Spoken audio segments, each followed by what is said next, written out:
આપનું હાર્દિક સ્વાગત છે। મહત્વપૂર્ણ સમાચાર પર નજર કરીએ તો વડોદરામાં ગાયના નામે ચાલતી પાંજરાપોળના ગોરખધંધા સામે કાર્યવાહી કરવાની માંગ કરવામાં આવી છે।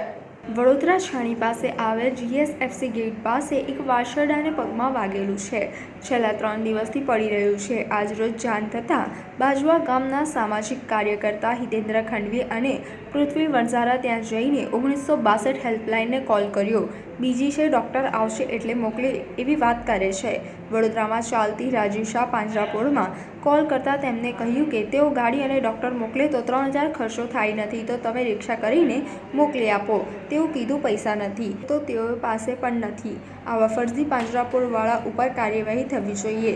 ગૌરક્ષક જતીનભાઈ વ્યાસ વાત કરતા તેમને ટેમ્પો મોકલી આપ્યો હતો। જય ગૌ માતા। આજરોજ હું વડોદરા બાજવા છાણી રોડ ઉપર નાળાની થોડીક 200 મીટર દૂર આ તમે વાછરડું જોઈ શકો છો। 3 દિવસથી એ પડ્યું છે અને આજરોજ મને જાણ થતાં મારા મિત્ર પૃથ્વી વણઝારા સાથે અમે આને બચાવવા માટે આવ્યા છીએ। એના પગમાં વાગેલું છે અને 3 દિવસથી અહીંયા જ પડ્યું છે। કોઈ આજુબાજુ કોઈ રબારી કે ભરવાડ પણ કોઈ છે કે નહીં એ પણ ખબર નથી। અમે તપાસ પણ કરી, કોઈ લેવા પણ નથી આવતું અને આજરોજ અમે 1962 નંબરની હેલ્પલાઇનમાં ફોન કર્યો તો એ લોકો બીજી છે એવું બતાવે છે। જ્યારે પણ હું ફોન કરું છું, આ ત્રીજી ઘટના છે મારી કે એ લોકો બીજી જ હોય છે। હું એમની પર આશા પણ ન રાખતો।